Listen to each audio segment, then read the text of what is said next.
آج میں ہمیشہ ہمیشہ کے لیے اس گھر کو چھوڑ کر آ گئی تھی جہاں پر ہمیشہ میری کمصورتی کا مجھے تانا دیا جاتا تھا اور مجھے یہ بول کر ذہنی اذیت دی جاتی تھی کہ میں ایک بد شکل کالی صورت والی لڑکی ہوں۔ مجھے یہ تانے دینے والے کوئی اور نہیں بلکہ میرے سگے رشتہ دار تھے۔ اماں ابا کے انتقال کے بعد میں چچا کے گھر پر رہ رہی تھی۔ ابا نے اپنی پسند کی شادی کی تھی۔ میری اماں چوڑیاں بیچتی تھیں گھر گھر جا کر۔ جب ایک بار ابا سے ان کی ملاقات ہو گئی، وہ شدید سانولی رنگت کی مالک تھی لیکن ان کے نین نقش بہت خوبصورت تھے۔ ابا کو نہ جانے ان کی کون سی ادا بھا گئی تھی جس کی وجہ سے انہوں نے اماں کو اپنے دل میں بسا لیا تھا۔ جب یہ بات ان کے خاندان کو پتہ چلی کہ انہوں نے ایک چوڑیاں بیچنے والی لڑکی سے شادی کرنے کا فیصلہ لیا ہے تو سب لوگ ان کے خلاف ہو گئے، لیکن ابا نے کسی کی پرواہ نہ کی اور اسی لڑکی کو دلہن بنا کر گھر لے آئے۔ شادی کے فوراً 1 سال کے بعد ہی میں پیدا ہو گئی تھی، لیکن جب میں نے اپنی ماں کے ہاں جنم لیا تو سب یہ دیکھ کر حیران رہ گئے کہ میں بالکل اپنی اماں پر گئی تھی۔ میں انتہائی کالی اور بدصورت شکل دیکھ کر سارے خاندان والے اماں کا مذاق اڑا رہے تھے کہ انہوں نے اپنے جیسی بیٹی پیدا کی ہے۔ اماں شاید ابا کے خاندان میں ایڈجسٹ نہیں کر پا رہی تھیں، اسی لیے انہیں نہ جانے کیسے دماغ کا کینسر ہو گیا اور میری پیدائش کے صرف 4 سال بعد ہی وہ اللہ کو پیاری ہو گئی۔ اب ابا تو ان کی جدائی میں جیسے پاگل ہو گئے تھے کیونکہ وہ اماں سے بے پناہ پیار کرتے تھے، اور پھر ایک دن جب وہ کام پر گئے تو انہیں وہیں پر ہارٹ اٹیک ہوا اور ہسپتال میں جا کر وہ دم توڑ گئے۔ خاندان میں سے کوئی بھی مجھے رکھنے پر تیار نہ تھا کیونکہ اب میں بے سہارا ہو چکی تھی۔ پھر میری دادی نے میرے چچا کو کہا کہ اگر تم جواد کی بیٹی کو پال لو گے تو اس کا گھر بھی تمہیں مل جائے گا، کیونکہ بیٹی تو ویسے ہی پرایا دھن ہوتی ہے، ایک نہ ایک دن اس نے بھی آخر چلے ہی جاتی تو عجیب سی نظر آتی۔ سمیہ اور زرکا کی دوستیں جب گھر آتی تو وہ اپنی دوستوں کے ساتھ مل کر میرا بہت مذاق اڑاتی۔ میں شرمندہ شرمندہ سی ہر جگہ پھرتی رہتی تھی کیونکہ پورے خاندان میں میرے جتنی کالی رنگت کا کوئی بھی نہیں تھا۔ شاید مجھے اپنی کالی رنگت اپنی اماں کی وجہ سے ملی تھی۔ یوں میرے اندر شدید احساس کمتری پیدا ہو گیا تھا۔ میں اپنے آپ کو باقی لوگوں سے بالکل الگ محسوس کرتی تھی۔ جیسے جیسے میں بڑی ہوتی جا رہی تھی ویسے ویسے مجھے اپنی بدصورتی کا احساس شدت سے ہوتا جا رہا تھا، کیونکہ میں محسوس کرتی تھی کہ لوگ میری شخصیت کو بعد میں دیکھتے ہیں، پہلے ان کی نظر میری بدصورت شکل پر ٹھہرتی ہے۔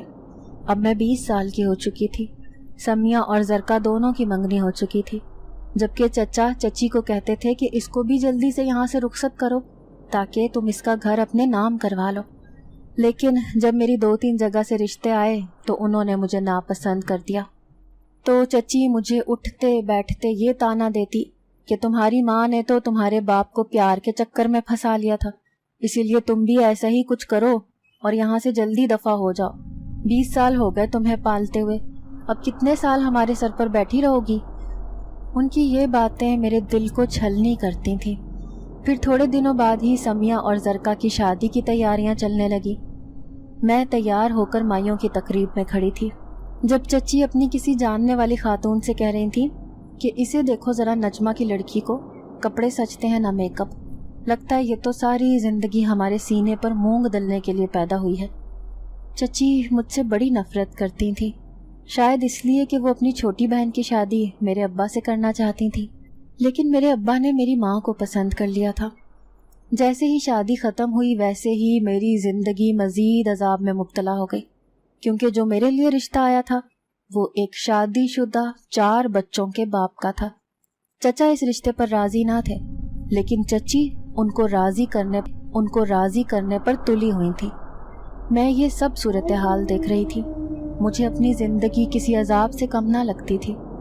پھر یہ دیکھ کر میری حیرت کی انتہا نہ رہی کہ جب چچی نے میرا رشتہ اسی بڑی عمر والے انسان سے طے کر دیا، کچھ بھی تھا میں اپنے ساتھ ہونے والی یہ زیادتی برداشت نہیں کر سکتی تھی۔ اسی لیے ایک دن میں نے اپنے لیے ایک قدم اٹھایا اور ہمیشہ ہمیشہ کے لیے اپنے چچا کے گھر کو چھوڑ دیا۔ میں رات کے اندھیرے میں گھر سے نکلی تھی۔ مجھے دنیا سے نفرت ہو گئی تھی جہاں پر سوائے مجھے دھتکار کے کچھ بھی نہ ملا تھا۔ میں اپنے چچا کے گھر سے اتنی دور چلی جانا چاہتی تھی کہ انہیں میری پرچھائی تک نہ مل پائے۔ یہی سوچ کر میں ایک ریلوے اسٹیشن پہنچی اور ٹرین میں بیٹھ کر اس شہر سے کافی دور نکل آئی۔ پھر 2-3 اسٹیشن چھوڑ کر میں اس ٹرین سے اتر گئی۔ نہ میرے پاس پیسے تھے، نہ مجھے کسی جگہ کا پتہ تھا۔ جس جگہ میں اتری تھی وہاں پر سوائے درختوں کے کچھ بھی نہ تھا۔ میں یوں ہی بے مقصد چلتی جا رہی تھی۔ شاید زندگی سے مایوسی کی وجہ سے میں اب جینے کی وجہ ہی بھول گئی تھی۔ کافی دور تک میں پیدل چلتی رہی، جب مجھے اچانک جنگل میں ایک خوبصورت سی حویلی نظر آئی۔ ابھی رات کا وقت ہونے والا تھا اور اس حویلی میں ہلکی ہلکی سی روشنی نظر آ رہی تھی۔ میں نے سوچا کہ اس حویلی میں رہنے والے لوگ یقیناً بہت امیر ہوں گے، کیوں نہ میں یہاں ملازمہ کی حیثیت سے جا کر کام مانگ لوں، ہو سکتا ہے انہیں کسی کام والی کی ضرورت ہو۔ یہی سوچ کر اب میرے قدم تیز تیز حویلی کی طرف اٹھنے لگے۔ حویلی میں مختلف لوگ کام کرتے ہوئے نظر آ رہے تھے۔ مجھے یہ دیکھ کر حیرت ہوئی کہ کوئی باغیچہ صاف کر رہا تھا تو کوئی باہر آگ جلا کر کھانا پکانے میں مگن تھا۔ میں اس حویلی میں داخل ہوئی مگر کسی کا بھی دھیان میری طرف نہ گیا۔ میں دھیرے دھیرے چلتی ہوئی حویلی یا مالکہ نظر آئے جس سے میں اپنے کام کی بات کروں۔ تبھی زینے سے اترتی ہوئی ایک لڑکی مجھے دکھائی دی۔ اس لڑکی نے انتہائی خوبصورت سا لباس پہنا ہوا تھا۔ اس کے سیاہ لمبے بال کمر پر بکھرے ہوئے تھے۔ جب وہ لڑکی میرے نزدیک آئی تو میں اسے دیکھ کر حیران تھی کیونکہ وہ بہت زیادہ خوبصورت تھی۔ پھر جیسے ہی اس کی نظر مجھ پر پڑی تو مجھے دیکھ کر وہ ناک منہ چڑھانے لگی، جیسے مجھے دیکھ کر نہ خوش ہوئی ہو۔ اس لڑکی کی خوبصورتی دیکھ کر ویسے ہی میرے منہ میں زبان ہی نہیں رہی تھی۔ پھر جب وہ بولی تو اس کی آواز انتہائی بھاری تھی۔ وہ مجھے کہنے لگی، کون ہو تم اور یہاں کیا کر رہی ہو؟ تم یہاں پر اجنبی معلوم ہوتی ہو، تمہاری ہمت کیسے ہوئی اس حویلی کے اندر آنے کی؟ اس کی اتنی کڑک دار آواز سن کر تو جیسے میرے حواس جواب دینے لگے۔ پھر تقریباً میں نے اسے منمناتے ہوئے جواب دیا کہ مالکن، میں ایک مجبور لڑکی ہوں، دھکے کھاتی ہوئی یہاں تک پہنچی ہوں۔ خدا کے لیے مجھے اس حویلی میں ملازمہ کے طور پر نوکری دے دیں تاکہ مجھے رہنے کا کوئی ٹھکانہ مل جائے۔ وہ مجھے سر سے لے کر پاؤں تک ایسے دیکھ رہی تھی جیسے میں دنیا کا کوئی 8واں عجوبہ تھی۔ پھر مجھے کہنے لگی کہ ویسے تو مجھے بدصورت لوگوں سے نفرت ہے، لیکن چونکہ مجھے ابھی ایک لڑکی کی ضرورت ہے تو اسی لیے میں تمہیں اپنی ملازمہ کے طور پر یہاں رکھ لیتی ہوں۔ میں خدا کا شکر ادا کرنے لگی کہ مجھے رہنے کا ٹھکانہ مل گیا تھا۔ اب میں وہاں کی صفائی ستھرائی کرنے لگی اور باقی ملازم بھی وہاں پر مختلف کام کرتے تھے۔ 1-2 دن رہ کر ہی مجھے پتہ چل گیا تھا کہ وہ مالکن انتہائی ظالم تھی۔ اگر نوکروں سے تھوڑا بہت بھی کام غلط ہو جاتا تو وہ بری طرح سے چیخنے چلانے لگ جاتی تھی۔ اس کا غصہ دیکھ کر میں اندر ہی اندر کانپ جاتی تھی کہ کہیں مجھ سے بھی کوئی ایسی غلطی نہ ہو جائے جو مجھے مالکن کی ڈانٹ سننی پڑے۔ پھر تھوڑے دن کے بعد جب میں ہال کی صفائی کر رہی تھی تو داخلی دروازے سے ایک شخص اندر داخل ہوا۔ اسے دیکھ کر میں حیران رہ گئی۔ وہ انتہائی وجیح اور دلکش شخصیت کا مالک تھا۔ وہ دھیرے دھیرے اندر آ رہا تھا۔ تبھی مالکن اپنے کمرے سے نکلی اور اس شخص کی طرف بڑھنے لگی۔ پھر ترشی سے اس شخص کو کہنے لگی، آ گئے تم اپنے ماں باپ کی چاکری کر کے؟ جب تم صرف 2 دن کے لیے گئے تھے تو تم نے وہاں 1 ہفتہ کیوں قیام کیا؟ میں ہال کی صفائی کر رہی تھی لیکن میرا دھیان ان کی باتوں کی طرف تھا۔ پھر آنے والا شخص انتہائی دھیمے لہجے میں مالکن سے کہنے لگا، میں کیا کرتا نتاشا، بابا صاحب مجھے آنے ہی نہیں دے رہے تھے، اور پھر تم اتنے دن بعد مجھے قبیلے میں جانے دیتی ہو، اسی لیے انہوں نے مجھے روک لیا تھا۔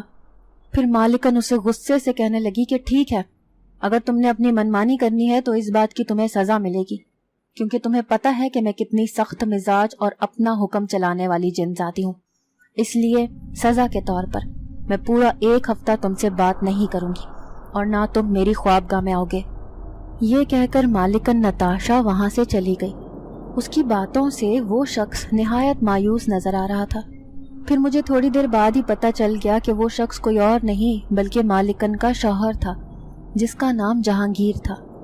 مجھے حیرت یہ ہو رہی تھی کہ مالکن نے اپنے آپ کو جن ذاتی کیوں کہہ کر مخاطب کیا تھا۔ میں سوچ رہی تھی کہ شاید مجھے سننے میں کوئی غلطی ہو گئی تھی۔ بلا شبہ دونوں کی جوڑی بے حد شاندار تھی، کیونکہ جتنی خوبصورت نتاشا تھی اتنی ہی دلکش شخصیت کا مالک جہانگیر تھا۔